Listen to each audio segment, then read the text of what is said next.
Assalamualaikum warahmatullahi wabarakatuh. Perkenalkan, nama saya Azizah Dwi Nurmawati dengan NIM 2310111044. Di sini saya akan membuat video jawaban UAS dengan mata kuliah Manajemen Koperasi dan Usaha Kecil. Yang terhormat Ibu Rismita Kustandi SCMM selaku dosen pengampu Manajemen Koperasi dan Usaha Kecil. Saya akan menjawab tugas UAS dengan empat pertanyaan, yaitu yang terdiri dari nomor 1 ada A sama B. Yang 1A itu bagaimana sih syarat keberhasilan wirausaha koperasi? Berikan penjelasan dan contoh dari koperasi yang telah saudara observasi. Nah, kebetulan tugas kemarin itu saya melakukan tugas observasi manajemen manajemen koperasi simpan serba usaha, maaf ya, Koperasi Serba Usaha Patunggilan Mojokerto, yang pemeringkatannya itu berkualitas. Nah, manajemen koperasi ini yang profesional dan tertib administrasi KSU Patunggilan dikelola oleh pengurus dan pengawas yang menjalankan tugas sesuai fungsi masing-masing. Nah, administrasi koperasi, laporan keuangan, dan pencatatan usaha dilakukan secara tertib sehingga memudahkan pengawasan dan pengambilan keputusan. Selanjutnya ada kepatuhan terhadap prinsip dan nilai koperasi. Nah, KSU Patunggilan ini Mojokerto menjalankan prinsip koperasi asas kekeluargaan, demokrasi ekonomi, dan keadilan. Hal ini menjadi dasar kuat dalam menjalankan kegiatan wirausaha koperasi secara berkelanjutan. Yang terakhir tuh ada unit usaha yang sesuai dengan kebutuhan anggota. KSU Patunggilan Mojokerto ini memiliki beberapa unit usaha yang relevan dengan kebutuhan ekonomi anggota seperti simpan pinjam dan usaha perdagangan. Hal ini membuat koperasi benar-benar dirasakan manfaatnya oleh anggota. Selanjutnya ada 1B, yaitu apakah penyebab kegagalan wirausaha koperasi. Sebenarnya kegagalan itu ada banyak, yaitu yang pertama ada manajemen yang tidak profesional, penyalahgunaan dana koperasi, usaha koperasi tidak sesuai kebutuhan anggota. Jadi itu tergantung dari koperasi itu sendiri, seperti itu. Selanjutnya ada 2A ya. Yang pertama ada jelaskan peran UMKM dalam perekonomian Indonesia.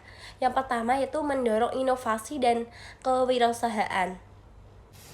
Nah, UMKM ini menjadi wadah lahirnya wirausaha baru yang kreatif dan inovatif, sehingga mendorong pertumbuhan ekonomi secara berkelanjutan. Yang kedua ada pemerataan pendapatan dan pengurangan kemiskinan. Nah, ini maksudnya itu dengan banyaknya UMKM yang dimiliki oleh masyarakat kecil, pendapatan tidak hanya berpusat pada perusahaan besar, tetapi tersebar lebih merata sehingga membantu mengurangi kesenjangan ekonomi. Yang terakhir itu ada penggerak ekonomi rakyat dan daerah.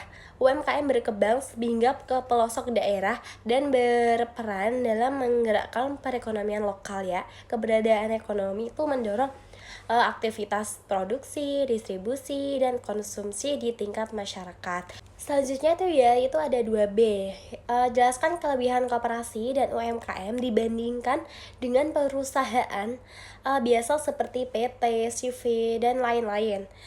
Sebenarnya perbedaannya itu sederhana, seperti modal relatif kecil dan fleksibel, proses pendirian lebih sederhana, keuntungan dibagi lebih adil, atau SHU berdasarkan partisipasi. Nah, sedangkan PT dan CV itu cenderung berorientasi pada modal dan keuntungan pemilik saham. Selanjutnya ada 2C. Nah, itu yang 2C itu apa sih permasalahan yang dihadapi UMKM saat ini? Yaitu ada keterbatasan modal. Jadi itu seorang wirausaha yang mau memulai bisnis itu kadang ada yang keterbatasan modal, seperti modalnya terlalu kecil. Jadi kayak maju mundur gitu. Nah, yang kedua ada lemahnya pemasaran dan branding. Jadi setiap kita mau memulai usaha itu kan harus ada pemasaran dan branding sehingga menarik peminatan warga setempat jadi untuk membeli produk kita seperti itu. Selanjutnya yaitu persaingan dengan produk impor dan digitalisasi. Nah, zaman sekarang itu persaingan terlalu ketat, apalagi persaingan dengan produk impor dan digitalisasi. Jadi kita harus menerapkan personal branding itu ya, sehingga UMKM yang kita jalani itu bisa sukses seperti itu. Selanjutnya ada 3A. Nah, 3 ini menjelaskan strategi penguatan koperasi dan UMKM, berikan contoh masing-masing strategi. Yang pertama adalah strategi penguatan koperasi yang terdiri ada peningkatan kapasitas SDM koperasi. Contohnya itu pelatihan manajemen koperasi dan akuntansi. Yang kedua ada digitalisasi koperasi. Contohnya itu penggunaan aplikasi dan laporan keuangan digital. Jadi itu bisa atur dalam Microsoft Excel gitu ya.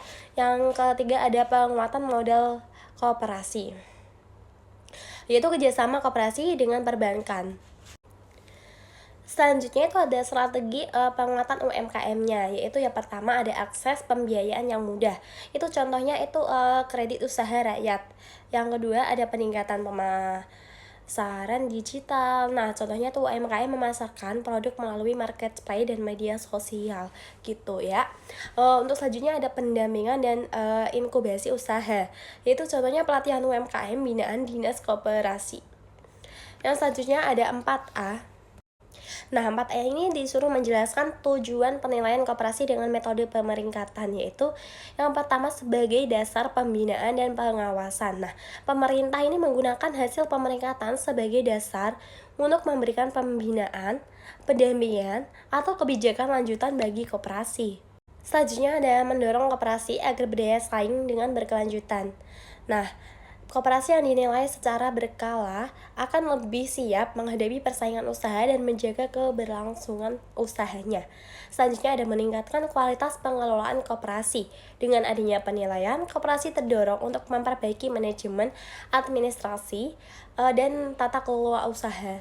Selanjutnya ada 4B, pertanyaannya itu disuruh menjelaskan prinsip pengukuran kinerja koperasi di Indonesia ya. Yang pertama ada keseimbangan antara aspek keuangan dan non-keuangan, yaitu penilaian mencakup keuangan, kelembagaan usaha, serta kepatuhan terhadap peraturan. Selanjutnya ada kepatuhan terhadap peraturan perundang-undangan ya. Nah, koperasi itu dinilai berdasarkan kepatuhan terhadap undang-undang perkoperasian dan peraturan menteri terkait. Selanjutnya ada keterbukaan dan akuntabilitas. Maksudnya itu data dan informasi yang digunakan dalam penilaian harus jelas, terbuka, dan dapat dipertanggungjawabkan ya, seperti itu. Selanjutnya itu ada 4C, yaitu berikan contoh dan penjelasan sebuah koperasi yang sudah dinilai dengan metode pemeringkatan. Sesuai dengan koperasi yang sudah saya observasi minggu lalu, koperasi serba usaha Patunggilan Mojokerto. Nah, KSU Patunggilan Mojokerto ini merupakan salah satu koperasi yang telah dinilai menggunakan metode pemeringkatan dan memperoleh predikat koperasi berkualitas. Nah, penilaian ini dilakukan dengan mempertimbangkan beberapa aspek, antara lain aspek kelembagaan, aspek usaha, aspek keuangan, dan aspek manfaat bagi anggota. Sekian jawaban UAS dari saya, kurang lebihnya mohon maaf. Wassalamualaikum warahmatullahi wabarakatuh.